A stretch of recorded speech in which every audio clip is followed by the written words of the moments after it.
السلام علیکم دوستو، میں ہوں محمد رضوان اور آج کی اس ویڈیو میں ہم بات کریں گے روس اور یوکرین کے درمیان ہونے والی حالیہ جنگ کے بارے۔ آگے بڑھنے سے پہلے ہمیں یوکرین کے محل وقوع کو ایک بار سمجھنا ہوگا۔ جیسا کہ آپ کو نقشے میں نظر آ رہا ہوگا، یوکرین مشرقی یورپ کا ایک ملک ہے۔ یہ رقبے کے لحاظ سے یورپ میں روس کے بعد سب سے بڑا ملک ہے۔ اس کے مغرب میں پولینڈ، سلواکیہ اور ہنگری، جنوب میں رومانیہ اور مولڈووا واقع ہیں۔ اس کے ساتھ بحیرہ ازوف اور بحیرہ اسود کا ساحل بھی لگتا ہے۔ اس کا رقبہ 6,03,628 مربع کلومیٹر ہے۔ 41.2 ملین کی آبادی کے ساتھ یہ یورپ کا 8واں سب سے زیادہ آبادی والا ملک ہے۔ ملک کا دارالحکومت اور سب سے بڑا شہر کیف ہے۔ سن 1991 میں یوکرین روس سے جدا ہو کر الگ ریاست بنا۔ یہ ریاست موجودہ روس اور یورپ کے درمیان موجود ہے۔ آزادی سے پہلے یہ روس اور یورپ کا بارڈر بھی تھا۔ یہاں روس نے اپنے زیادہ تر ایٹمی ہتھیار رکھے تھے۔ روس کا کیونکہ مرکز کمزور تھا اور ریاستیں الگ ہو رہی تھیں، الگ ہونے کے بعد بھی یہ ایٹمی ہتھیار یوکرین میں ہی رہے۔ یوکرین میں دو زبانیں بولی جاتی ہیں۔ تقریباً آدھے یوکرین میں یوکرینین بولی جاتی ہے اور باقی آدھے میں روسی زبان بولنے والے رہتے ہیں۔ اس ملک پر روسی اثرات صدیوں پرانے ہیں۔ ان کی ثقافت، لباس وغیرہ سب کچھ روسیوں سے ملتا جلتا ہے۔ الگ ہونے کے بعد یورپی ممالک اور امریکہ نے اسے آزاد یورپی ملک جیسا بنانے کے لیے اقدامات کیے۔ یوکرین کی 80% عوام آج بھی یورپی نظام کو بہتر مانتے ہیں، باقی 20% لوگ روسی نظام کے خواہاں ہیں۔ آزاد ہونے کے بعد یوکرین اور روس دونوں سنبھلنے لگے۔ روس نے سب سے پہلے اپنی ایٹمی ہتھیار یوکرین سے واپس مانگے۔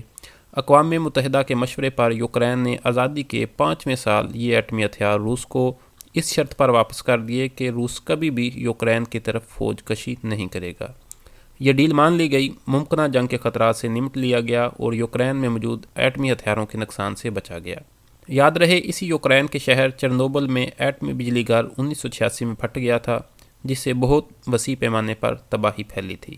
اب اگر روس اور یوکرین کے درمیان جنگ کے تنازع کی بات کریں تو اس کی دو وجوہات ہیں۔ پہلی اور سب سے بڑی وجہ وہ یہ ہے کہ روس اور یوکرین کے درمیان جو بارڈر ہے، اسی بارڈر پر یوکرین کی طرف یوکرین کے دو بڑے صوبے واقع ہیں۔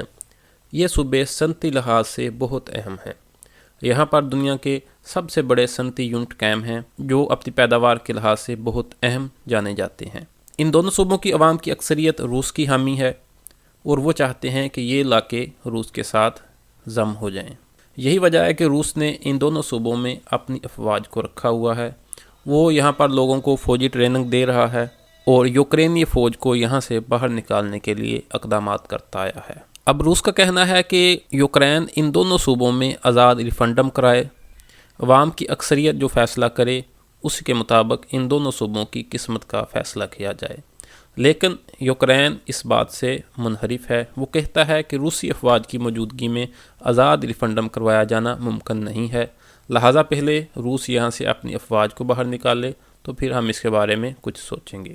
محترم سامعین، یوکرین اور روس کے درمیان تنازع کی دوسری بڑی وجہ وسائل کی منصفانہ تقسیم کا نہ ہونا ہے۔ روس معدنی وسائل سے مالا مال ہے اور یورپ کو تیل اور گیس فراہم کرنے والا سب سے بڑا ملک ہے۔ اور مزے کی بات یہ ہے کہ جس پائپ لائن کے ذریعے روس یورپ کو تیل مہیا کرتا ہے، وہ پائپ لائن یوکرین سے ہو کے گزرتی ہے۔ اب یوکرین کا یہ کہنا ہے کیونکہ پائپ لائن ہمارے ملک سے ہو کے گزرتی ہے، لہٰذا روس ہم کو سستی گیس اور سستا تیل مہیا کرے، جبکہ روس اس بات سے انکاری ہے۔ اس کے ساتھ ساتھ یہ بات بھی اہم ہے کہ یوکرین کے حالیہ صدر نے رواں سال فروری میں روسی صدر ولادیمیر پیوٹن کے دوست اور یوکرین کے ایک بہت بڑے کاروباری گروپ کے مالک وکٹر میدو پر بعض پابندیاں عائد کی ہیں۔ اس کے علاوہ یوکرین نے روس کی حمایت یافتہ 3 ٹیلی ویژن چینل پر بھی پابندی لگا دی ہے۔ اب اگر بات کریں دونوں ملکوں کے اتحادی ملکوں کی تو یوکرین کے ساتھ امریکہ، برطانیہ اور یورپ کے کچھ ملک شامل ہیں، جبکہ روس کے ساتھ چائنا، ایران اور پاکستان جیسے ملک شامل ہیں، جبکہ بہت سارے ممالک ایسے ہیں جو ابھی تک کسی فیصلے پر نہیں پہنچے کہ کس کا ساتھ دیا جائے۔ سامعین کرام، اب سوال یہ ہے کہ اس جنگ کا اختتام کیا ہوگا؟ کیا یہ تیسری جنگ عظیم کی شروعات تو نہیں؟